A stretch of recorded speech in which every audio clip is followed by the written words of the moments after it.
আজ আমি বানাবো তন্দুরি চিকেন। সেটা বানানোর জন্য আমি 6টা লেগ পিস ম্যারিনেট করে রেখেছিলাম। আর এই ক্ষেত্রে ম্যারিনেশনের জন্য আমি দিয়েছি পেঁয়াজ, রসুন, আদা বাটা, আর গোলমরিচ, আর কাশ্মীরি লঙ্কার গুঁড়ো, আর হচ্ছে তন্দুরি চিকেন মশলা। এবার আমি একটা ফ্রাই প্যান নিয়ে সেটা গ্যাসে গরম করছি, কারণ একটু ভেজা ভেজা আছে, সেজন্য আমি একটু ওয়েট করছি।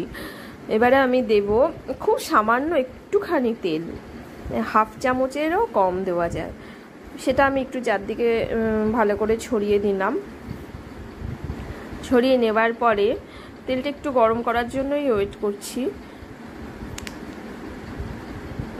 ছড়িয়ে নেবার পর এবার আমি ওই চিকেন, যেটা ম্যারিনেট করা চিকেনগুলো, লেগ পিসগুলো এবার আমি এই ফ্রাইং প্যানের উপরে দিচ্ছি।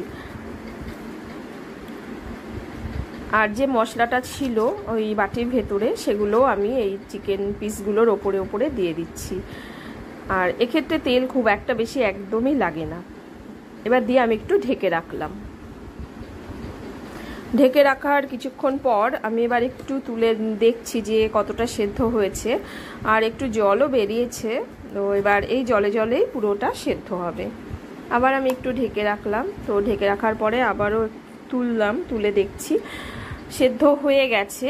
আর একটু ভাজা হবে, মানে একটু লাল লাল হবে, সেই জন্য আরও কিছুক্ষণ আমি একটু রাখছি। যাই হোক, হয়ে গেছে। এবার এই কয়লাটা আমি শুরু থেকে গরম করতে দিয়েছিলাম, তো স্মোকি ফ্লেভারের জন্য আমি এটার উপরে একটু ঘি দিয়ে দিলাম, দিয়ে একটু ঢেকে রাখলাম। ফাইনালি লুকটা এরকম হয়েছে। খেতে কিন্তু খুব